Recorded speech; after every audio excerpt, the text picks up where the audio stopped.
Hello, आप सबको जय मसीह की। आज परमेश्वर ने फिर एक ऐसा वचन दिया जिस वचन को लेकर मैं आपके पास आया हूं।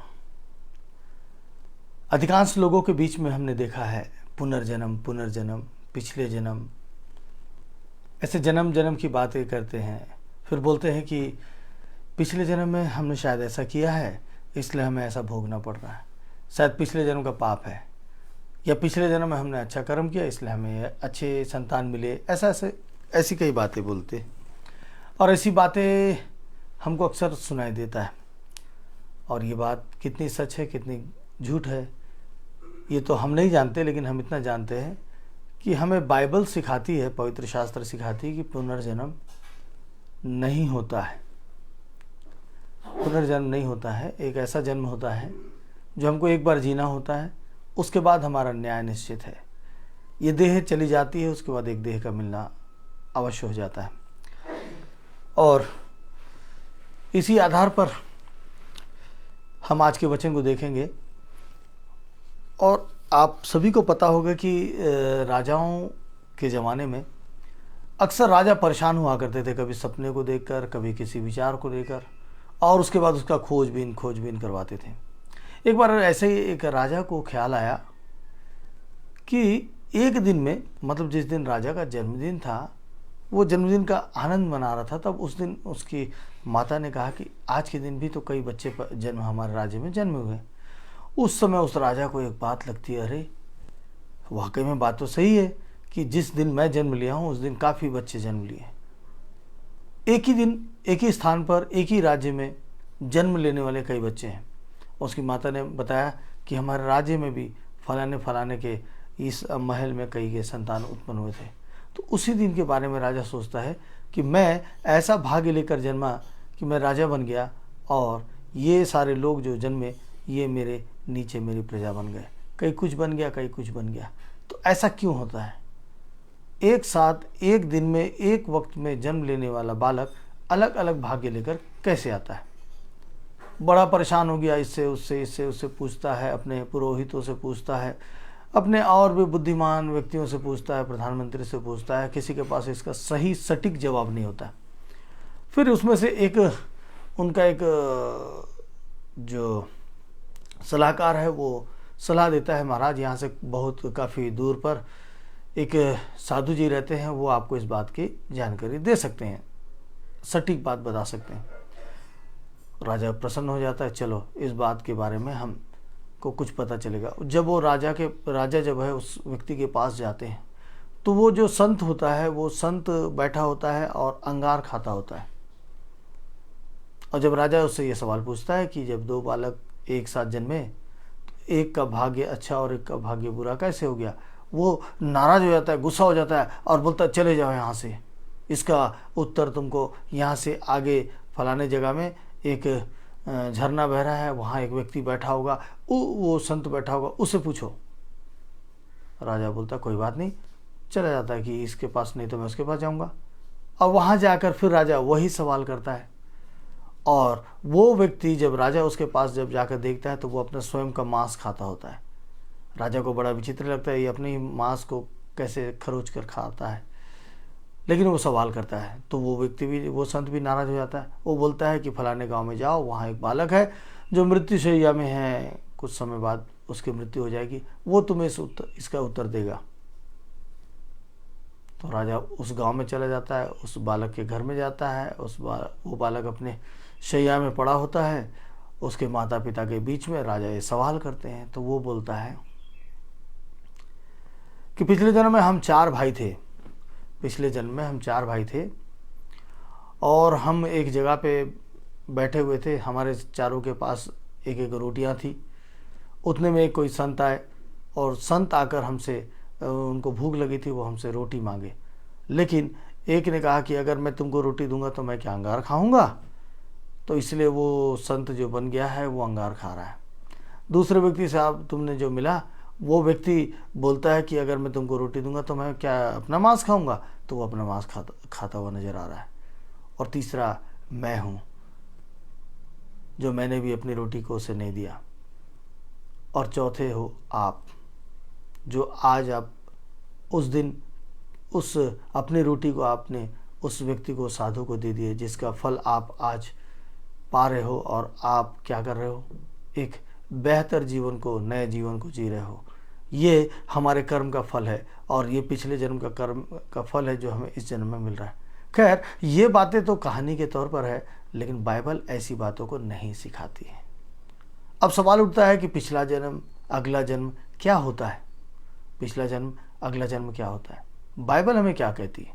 चलिए आइए, वैसे तो ये बहुत लंबा विषय है, बहुत सारी बातें हैं, लेकिन हम एक छोटे से विषय पर चलते हैं। इस विषय के ऊपर छोटे से बातों पर नज़र डालते हैं और निकालते हैं बाइबल से पहला कुरिन्थियों, नए नियम की किताब पहला कुरिन्थियों, और वहाँ पे इसी प्रकार के एक सवाल का जवाब हमको मिलता है और उस जवाब को मैं आपके सामने पढ़ रहा हूँ और उसके बाद हम इस पर चर्चा करेंगे।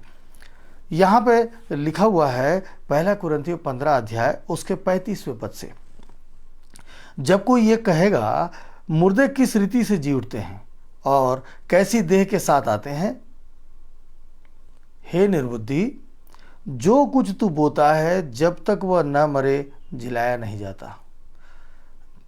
जो कुछ तू बोता है जब तक वह न मरे जिलाया नहीं जाता।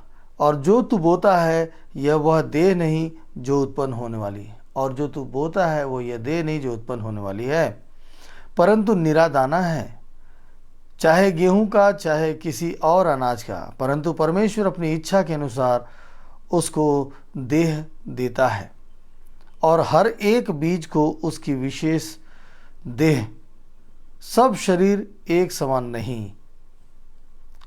मनुष्यों का शरीर और है, पशुओं का शरीर और है, पक्षियों का शरीर और है, मछलियों का शरीर और है, स्वर्गीय देह है, स्वर्गीय देह है और पार्थिव देह भी है।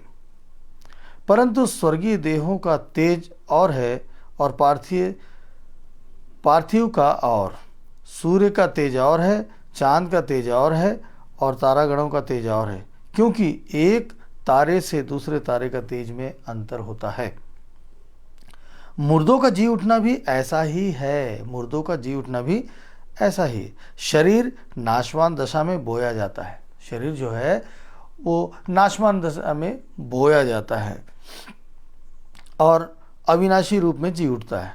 वह अनादर के साथ बोया जाता है और तेज के साथ जी उठता है, निर्बलता के साथ बोया जाता है और सामर्थ्य के साथ जी उठता है। स्वर्गीय देह बोई जाती है और आत्मिक देह जी उठती है। स्वर्गीय देह बोई जाती है और आत्मिक देह जी उठती है, जबकि स्वाभाविक देह है तो आत्मिक देह भी है। ऐसा ही लिखा भी है कि प्रथम मनुष्य अर्थात आदम जीवित प्राणी बन गया और अंतिम आदम जीवनदायक आत्मा बना, परंतु पहले आत्मिक न था पर स्वाभाविक था, इसके बाद आत्मिक हुआ। प्रथम मनुष्य धरती से अर्थात मिट्टी का था। प्रथम मनुष्य जो है धरती का अर्थात मिट्टी का था, दूसरा मनुष्य स्वर्गीय है। जैसा वह मिट्टी का था वैसा ही वे भी हैं जो मिट्टी के हैं, और जैसा वह स्वर्गीय है वैसे ही वे भी हैं जो स्वर्गीय हैं, और जैसे हमने उसका रूप धारण किया जो मिट्टी का था वैसे ही उस स्वर्गीय रूप भी धारण करेंगे। अब प्रथम मानव के हिसाब से हम भी आज मिट्टी के देह को ग्रहण करते हैं, और लेकिन इसके बाद मिट्टी की देह मिट्टी में जब चली जाएगी तो हम स्वर्गीय देह को पाएंगे। बाइबल कहती है, बाइबल यहाँ बता रही है कि हर चीज़ का एक निश्चित माप है, और यहाँ पे बताया जा रहा है कि हर एक की बॉडी अलग होती है, हर एक का प्राण के साथ उसका संपर्क अलग होता है। मनुष्य का जीवन है, और यहाँ पे बताया जा रहा है कि जब हम गेहूं के दाने को बोते हैं, और गेहूं का दाना जब मर जाता है तभी वो क्या करता है, जब वो बोया जाता है गेहूं का दाना तब वो अकेला होता है, और जब वो बो चुका होता है तो वो कितने फसल के साथ अपने जीवन को आगे देता है। ये परमेश्वर की महिमा की बातें हैं जो आप और हम समझ सकते हैं। यानी कि जब तक हमारी देह मरेगी नहीं तब तक हम एक नया जीवन नहीं पा सकते, लेकिन हम मरेंगे और हमारा नया जीवन कैसा होगा।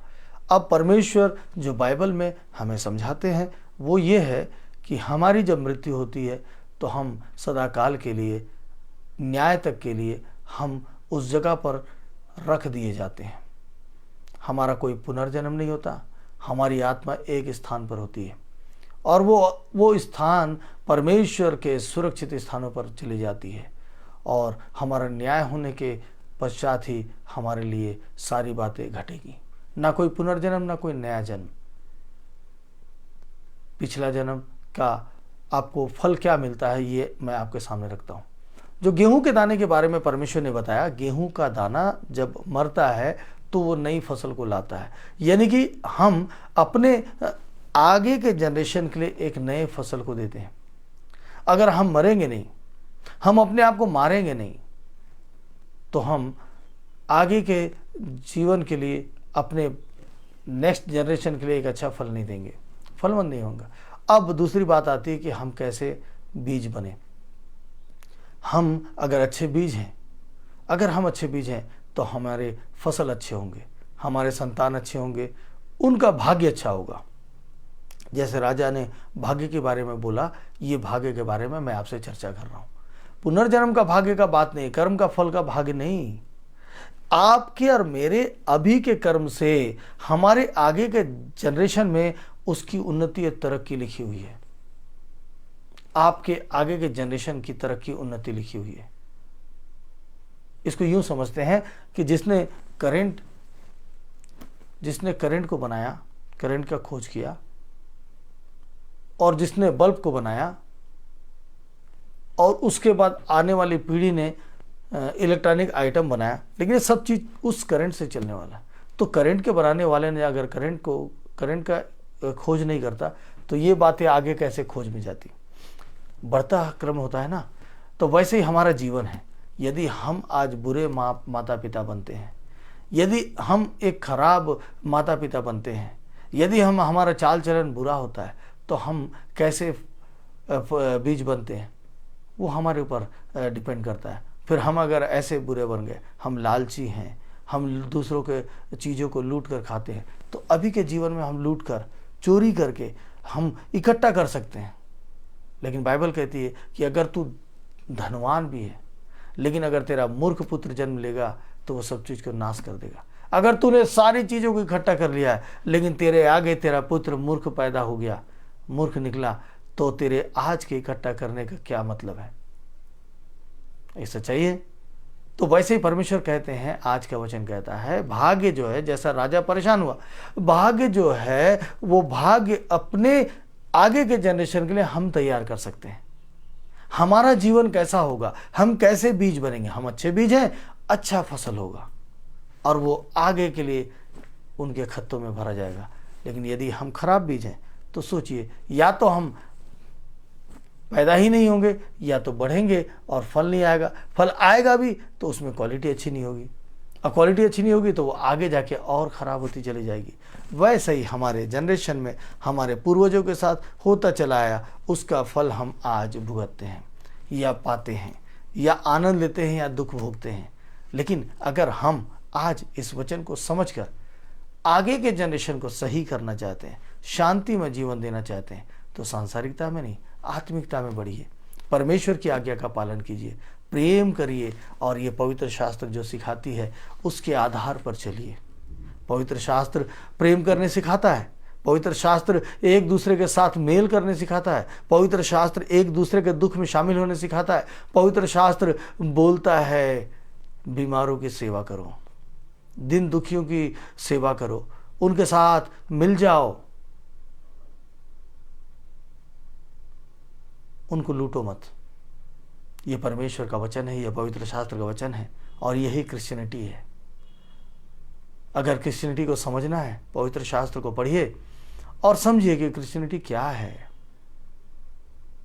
वाकई में अभी जब पूरे विश्व में हम जब ये कोरोना से निपट रहे हैं, अगर क्रिश्चियनिटी अपनी सेवा नहीं देता होता, आज पूरे विश्व में क्रिश्चियनिटी के कारण पूरे अस्पताल भरे हुए हैं। हर जगह क्रिश्चियनिटी का हॉस्पिटल है, और ये सेवा का काम पवित्र शास्त्र सिखाती है। आज इतने अस्पताल होने के कारण लोग बीमार होने पर भी कईयों को अस्पताल में स्थान मिला, कईयों का जीवन बच गया। नहीं तो अस्पताल कितने होते, कितना हॉस्पिटल होता और सीट कम हो जाते। लेकिन पूरी दुनिया में मसीहत क्रिश्चियनिटी ने अपना इस चीज़ को दिखाया कि देखो वक्त रहते हमने सेवा का स्थान बनाया है और आज उसमें कई लोग अपना प्राण बचा चुके हैं। वैसे ही हम भी अपने आगे के जनरेशन के लिए, अपने बच्चों के लिए क्या दे रहे हैं। आज हम अपने आप को बदल लेते हैं और ये भाग्य की बातें अलग है, पुनर्जन्म की बातें अलग है, लेकिन आपका और मेरा जन्म खास है। हम अपने परिवार के लिए खास बात दे सकते हैं, हम अपने परिवार को एक अच्छा आशीर्वाद दे सकते हैं, हम अपने परिवार को एक अच्छे भाग्य देकर जा सकते हैं। तो तैयार हो जाइए कि हम आज अपने आप को बदलेंगे और यहाँ वहाँ खोजने के लिए पुनर्जन्म के कर्म के बात को छोड़कर आज प्रार्थना करेंगे। जब आज हम यीशु मसीह से मांगेंगे, यीशु मेरे पापों को क्षमा कर, मेरे बुराइयों को दूर कर दे, मुझे अपने लहू से जो तूने क्रूस पर बहाया है उससे मुझे शुद्ध और साफ कर दे, ताकि मैं आज नया व्यक्ति बन जाऊं, मेरा जीवन नया हो जाए, मैं बहुत अच्छे से जीवन को अपने परिवार के लिए दे सकूं, मैं एक अच्छा बीज बन जाऊं। जैसे प्रकृति में अपन देखते हैं ना, वैज्ञानिक क्या करते हैं, निम्न क्वालिटी के बीज को उन्नत क्वालिटी का बीज बना देते हैं। वैसे ही यदि आज हम परमेश्वर के सामने अपने पापों को क्षमा मांगेंगे, अपने पापों को रखेंगे, यीशु के लहू से अपने आप को शुद्ध करेंगे, तो हम जो निम्न क्वालिटी के बन चुके हैं पापी स्वभाव से, हम उस लहू के द्वारा उच्च क्वालिटी के बीज बन जाएंगे और हमारे जनरेशन के लिए, हमारे बच्चों के लिए हम आशीष का कारण बनेंगे। इससे ज़्यादा हम क्या दे सकते हैं, क्योंकि हमने देखा कि हम अगर संपत्ति को इकट्ठा भी कर लें, लेकिन यदि मूर्ख बालक जन्म लिया तो सब कुछ नाश कर देगा। और ये बात बाइबल कहती है। आइए हम प्रार्थना में चलते हैं। सामर्थ्य पिता परमेश्वर प्रभु, आज आपने एक अच्छी बात बहुत बेहतर तरीके से आपने हमें समझाया है कि हम अपने जीवन में हमें क्या करना चाहिए।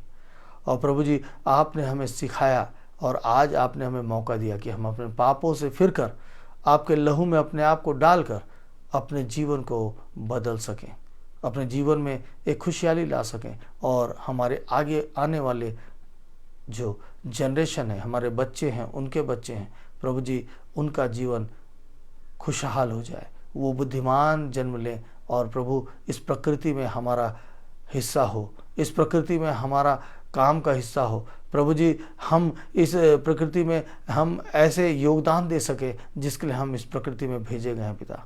प्रत्येक व्यक्ति यहाँ पे योगदान देने के लिए आया है, ना कि लेने के लिए। प्रभु, हम अब तक ले रहे हैं इसलिए हम नुकसान में पड़ रहे हैं। प्रभु, हमारा स्थान योगदान का हो पिता। प्रभु जी, हमारा स्थान इस प्रकृति में योगदान का हो। आज से हम योगदान करना शुरू करेंगे। हम अपने लोगों को, पराये लोगों को, सब मनुष्य को एक समान, एक नज़रिया में देखेंगे, उनसे प्रेम करेंगे। अब प्रभु जी इस प्रकृति से प्रेम करेंगे ताकि हम आपके आज्ञा का पालन कर सकें, आपकी आवाज़ को सुन सकें। पवित्र शास्त्र जो कहती है हम उसका पालन कर सकें। धन्यवाद प्रभु, आपने प्रार्थना को सुना है। प्रभु जी, मेरे पिता, आज सुबह से पिता हम जिन लोगों के लिए प्रार्थना कर रहे हैं पिता, प्रभु जी वो कैंसर से पीड़ित महिला, मेरे प्रभु मुझे विश्वास है कि आप उसे चंगाई देंगे। मैं विश्वास करता हूं प्रभु जी कि वो कैंसर से पीड़ित महिला चंगी होगी। प्रभु, वो महिला जो पैदाइशी सुन नहीं सकती, बोल नहीं सकती, आज पिता परमेश्वर जब वो जवान है, प्रभु आज मैं विश्वास करता हूं जब प्रार्थना शुरू हुई है तो उसके कान खोल दिए जाएंगे। प्रभु, आप उसके कान को खोलने जा रहे हैं पिता, मैं विश्वास करता हूं पिता। प्रभु, वो बेटा जो पिता परमेश्वर स्कूल पढ़ते के समय से पिता उसके आँख को पिता परमेश्वर शैतान ने निगल लिया और प्रभु उसको पिता परमेश्वर उसके आँख को उसने खराब किया। प्रभु, मैं विश्वास करता हूँ कि जब हम प्रार्थना करें लगातार और उसकी आंखों की रोशनी बढ़ रही है, वो पूर्ण रूप से चंगा होगा पिता। मैं विश्वास करता हूँ, मैं विश्वास करता हूँ प्रभु। प्रभु, मैं उस बालक के लिए विश्वास करता हूँ पिता जिसको हर 15 दिन में खून चढ़ाने की जरूरत पड़ता है। वो छोटा बालक, उसके माता पिता परेशान पिता परमेश्वर, और प्रभु यही सारी बातें पिता जो आज आप हमें संदेश में समझा रहे हैं कि तुम कैसे बीज हो जो आगे तुम कैसे जनरेशन को जन्म दोगे। प्रभु, जो कुछ भी हुआ उसको आज बदल दीजिए। इस बच्चे को भी अपने लहू से धोकर शुद्ध और साफ कीजिए और इसके अंग को नया बना दीजिए ताकि इसको दोबारा प्रभु ब्लड चढ़ाने की जरूरत ना पड़े और ये बच्चा का उम्र बढ़ जाए। पिता परमेश्वर, उस पर दया करना। प्रभु, ऐसे कई लोग हैं, कई विषय को लेकर प्रार्थना कराते हैं। प्रभु कई ऐसी महिलाएं हैं पिता जो अपने पति से परेशान हैं पिता, वो दूसरी पत्नियों के फेर में पड़ गए पिता। प्रभु उनके भी जीवन को, उनके परिवार को संभाल लीजिए पिता। और सारी बातों में पिता हम आपको आदर देते हैं। आज के एक सुंदर वचन और सुंदर प्रार्थना को जिसे आपने सुनकर उसका उत्तर देने के लिए तैयार हुए पिता, इसलिए मैं आपको धन्यवाद देता हूँ। थैंक यू जीसस, आपने प्रार्थना को सुना है। आपके पवित्र मीठे नाम से मांगता हूँ, आमीन। तो आज एक ऐसा सुंदर वचन, एक सुंदर सी बातें जो परमेश्वर ने हमें दिया और हमें शिक्षा दी है, क्यों ना हम ऐसा करें जिससे लोगों का जीवन का कारण बन जाए। प्रभु आप सबों को आशीष दे, और प्रभु ने चाहा तो कल फिर हम मिलेंगे। आज हमें इजाज़त दीजिए। आप सबों को जय मसीह की।